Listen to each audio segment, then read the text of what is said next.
मेरा नाम डॉक्टर अनीला कामिल है और मेरी आज की प्रेजेंटेशन वेजिनिस्मस के बारे में है। वेजिनिस्मस एक ऐसी कैफियत है जिसमें सब कुछ बज़ाहिर ठीक होने के बावजूद एक कपल इंटरकोर्स नहीं कर पाता या एक लड़की का गायनेकोलॉजिकल एग्जामिनेशन नहीं हो सकता। इस तस्वीर में बहुत अच्छे तरीके से ये डिस्क्राइब किया गया है कि वो लड़की कैसा फील करती है। इस पे लिखा है आउट ऑफ ऑर्डर यानी नाकारा।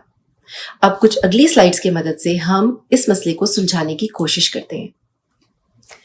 आमतौर पर ये न्यूली वेड कपल्स के साथ होता है जो जिंदगी में पहली दफा इंटरकोर्स कर रहे होते हैं, या फिर कोई ऐसी खातून जिसकी वजाइनल डिलीवरी बहुत तकलीफदेह हुई हो और फिर वो इस कंडीशन का शिकार हो जाती है, या ऐसी लड़कियां जिनके साथ बचपन में या जिंदगी के किसी और मौके पर कोई ज्यादती हुई हो, तो फिर उनकी कुछ ऐसी डीप सीटेड मेमोरीज होती हैं जो उन्हें डिस्टर्ब करती रहती हैं।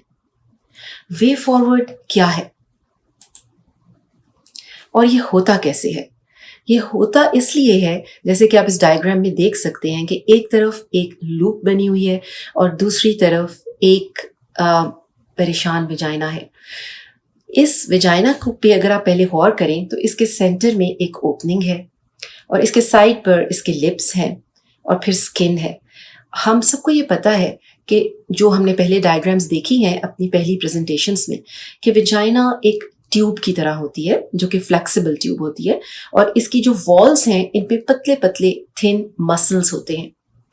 अब वेजिनिस्मस में होता क्या है कि जैसे कि मैंने कहा कि, और इस लूप में भी लिखा हुआ है, एंग्जाइटी। तो ऐसी लड़कियां जो परेशान होती हैं तो उनका ब्रेन रिलैक्स नहीं कर सकता। जब ब्रेन रिलैक्स नहीं कर सकता तो उनकी वेजाइना भी रिलैक्स नहीं करती और वेजाइना में जो नॉर्मल सिक्रीशंस बननी थी, जिन्होंने उनके इंटरकोर्स को स्मूथ बनाना था, वो नहीं बनती।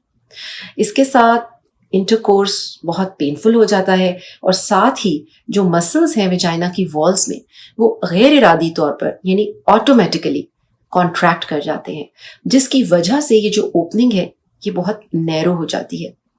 और यहाँ पर मैं ये भी बताऊं कि बहुत सी लड़कियां ये कहती हैं कि हमें तो कोई परेशानी नहीं है, हमने तो सोचा भी नहीं था कि हमारे साथ ऐसा होगा, लेकिन उनके सबकॉन्शियस में, उनके माइंड में कुछ ना कुछ ऐसा होता है।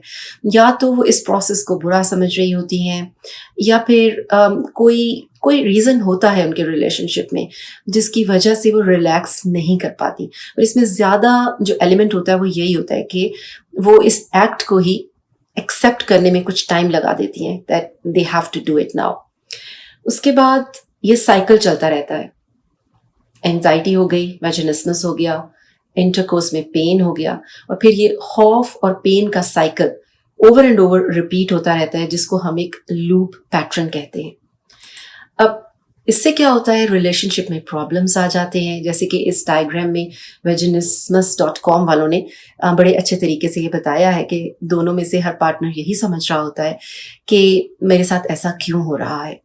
और पाकिस्तान में तो आम तौर पर ये होता है कि ऐसे कपल्स पूरा 1 साल लगा देते हैं इस मसले को किसी के साथ डिस्कस नहीं करते। और 1 साल गुजरने के बाद जो पेरेंट्स होते हैं वो उनको गायनेकोलॉजिस्ट के पास भेज देते हैं कि पता चलाएं कि इनको बच्चा क्यों नहीं हो रहा। ठीक है, अब ऐसी लड़कियां आमतौर पर यही समझ रही होती हैं, ज़्यादातर ब्लेम लड़कियों पर डाला जाता है कि ये शायद माँ बनने के काबिल नहीं है। और यकीन करें, क्लिनिक्स में आकर वो लड़कियां फूट फूट के रोती हैं और फिर उनकी डिफरेंट स्टोरीज पता चलती हैं, जिसमें बाज़-औक़ात डॉक्टर को सुनते ही पता चल जाता है कि मसला लड़की के साथ नहीं है, मसला मेल पार्टनर का भी है। तो इसमें आपको ये समझना चाहिए कि सिर्फ लड़की का इसमें मसला नहीं हो सकता, मसला मेल पार्टनर में भी हो सकता है। और अब हम इसके बारे में बात करते हैं कि क्या इसके कोई सॉल्यूशंस हैं। सॉल्यूशंस में यह है कि सबसे पहले तो जो मुआयना होता है, फिजिकल एग्जामिनेशन, आमतौर पर लड़कियों का ही फिजिकल एग्जामिनेशन पहले किया जाता है, क्योंकि लड़कियां अपने आप को जल्दी मान भी जाती हैं कि वो जानना चाहती हैं अपने बारे में कि कहीं वाकई हमारे अंदर तो कोई प्रॉब्लम नहीं है। इस बात को वो अपने आप को अश्योर कराना चाहती हैं। लेकिन मेरी तो सजेशन ये होगी, कोई भी अगर न्यूली वेड कपल्स ऐसे हों जिन्हें इस किस्म की प्रॉब्लम पेश आ रही हो, तो उन्हें ज़्यादा देर वेट नहीं करना चाहिए। 2 हफ्ते इज़ इनफ टाइम।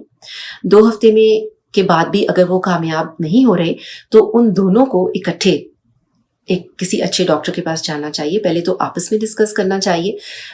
मुश्किल होता है ये टॉपिक, लेकिन बहुत अच्छे दोस्तों की तरह आप एक दूसरे से डिस्कस कर सकते हैं, बजाय इसके कि आप रिश्तेदारों को और दोस्तों को इसके बारे में बताएं, आपकी अपनी प्राइवेसी ख़राब हो। इससे बेहतर है कि आप दोनों आपस में ही बहुत अच्छे दोस्तों की तरह इस बात को डिस्कस करें। इसको ज़रा लाइट मूड में रखें, इसके बारे में बहुत सीरियस भी ना हो। Like don't panic about it, but don't take it too long as well. उसमें यह होता है कि पहले फिजिकल एग्जामिनेशन हो गया लड़की का, और फिर अल्ट्रासाउंड भी हो गया। अगर सब कुछ ठीक नज़र आ रहा है बज़ाहिर, तो फिर कुछ रिलैक्सेशन टेक्निक्स उस लड़की को बताई जाती हैं। और उन रिलैक्सेशन टेक्निक्स में आम तौर पर डीप ब्रीदिंग बताई जाती है, सेल्फ टच बताया जाता है, फिजियोथेरेपी बताई जाती है। लेकिन यहाँ पर मैं लड़कियों को ये भी बताना ज़रूरी समझती हूँ कि लड़कियों का जो रोल है इस सारे प्रोसेस में, वो पैसिव है। एक कामयाब इंटरकोर्स की ज़्यादा जिम्मेदारी आपके मेल पार्टनर की है। इसलिए ये नहीं समझना चाहिए, पहले से ये नहीं समझ लेना चाहिए कि ये फीमेल का ही प्रॉब्लम है, उसको ही डॉक्टर के पास जाना चाहिए। जो मेल्स हैं असूली तौर पर, उनकी भी असेसमेंट होनी चाहिए, और लड़कों को इसमें कोई इसको ईगो का प्रॉब्लम नहीं बनाना चाहिए। बिकॉज ये कैसे पता चलेगा कि जिसको वो नॉर्मल समझ रहा है वो नॉर्मल ही है, इसका भी तो कोई एक्सपर्ट ही उसको बताएगा ना।